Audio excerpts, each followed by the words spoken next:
The Ministry of Blue Economy brought its 2022 Blue Economy Climate Resilience Forum to an end today with a Blue Economy Fair at the Belize Civic Center.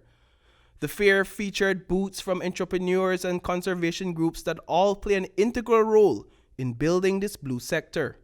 We spoke with Maxine Monsanto, Director of Blue Economy in the Ministry of Blue Economy. Today is day 2 of the 2022 Blue Economy Climate Resilience Forum and Fair. Yesterday we had the forum, which is the technical side with panel discussions. Today is a fair. We have over 22 booths here, educational booths providing information on different potential business sectors, information on different agencies and entities that work within our blue sector. For example, we have Hull Chan, we have Mar Alliance, we have Belize High Seas Fisheries Unit, as well as the Ministry of Blue Economy, the Fisheries Department, Coastal Zone, and many others. And we also have private sector entrepreneurs like a representative from Tobacco Key who's selling fishing products, food here. Based on your knowledge, how vast are the opportunities for the career opportunities within this sector and the blue economy? Well, currently we have the Maritime Economy Plan that has 7 sectors that we've had pathways for.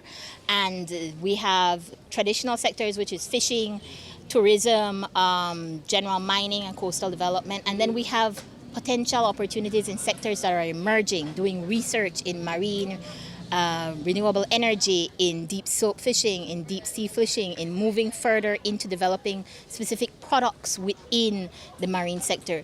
The simple fact is that blue economy and activities within the blue space are opening up globally as well as in Belize. Mar Alliance, a conservation group that trains local fishermen to help at sea and engage their communities with information and insight on important species, was also out at today's fair. We spoke with Jamal Andrewin Bone, the national coordinator for Mar Alliance in Belize. Today we tried to make it as tactile as possible, so we brought a lot of our artifacts of the different species that we study as Mar Alliance, just to give people an idea of the diversity of the megafauna that we have in Belize and how we go about not only on the table. We have the large one that you might be glancing at is a mako shark. We also have Caribbean reef, nurse shark. We have some specimens from an ancient specimen from a megalodon, so the fossilized one you're seeing there, as well as the preserved jawbones of a spotted eagle ray. What do you believe your contributions are to the blue economy as a whole? I know you work a lot with sustainability. How does that contribute to the economic growth of this sector? Well, the species that we focus on are essentially the bedrock of the blue economy. These species, not only the sharks and rays and turtles, but the large commercially important finfish, your groupers, your snappers, they have extractive value. Obviously, there's thousands of Belizeans that rely on these species to sustain their families, either directly or through economic gain, but also through the tourism industry. So the non-extractive industry, where people again pay thousands of dollars to visit Belize, to swim and boast that they have swum with these species that we have in abundance.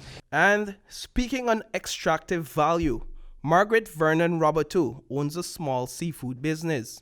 She is also the organizer of N.G.O.s Festival, an annual festival held on Tobacco Key off the coast of Tangriga. Today I have all seafood. I have the wilk soup, I have conch feathers, and I have whole fish, snapper and jack. I have lobster, and I have rice and beans, which goes along with fried plantain and coleslaw. Okay.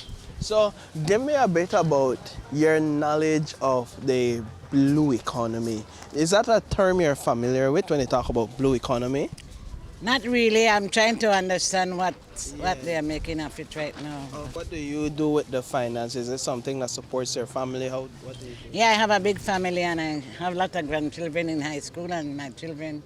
Yeah, that's what I do. And I turn over. I don't make a lot of money, but I turn over the little to try to fix up the island, to clean the plastics and keep it clean, right? So for you, how important is the sea? Because that's where you get your livelihood. That's what you've known your life. So how important is protecting the sea? It's very important. That's my part of my knowledge because I like to swim and I like to see the little fishes. And I was asking them about this orgasm because when I used to rake it up to fill my yard, and it has a lot of livelihood in it. So I don't know, maybe they could pay the fishermen because things is very expensive now. Maybe they could give them a job from it, you know. Reporting for News 5, I am Paul Lopez.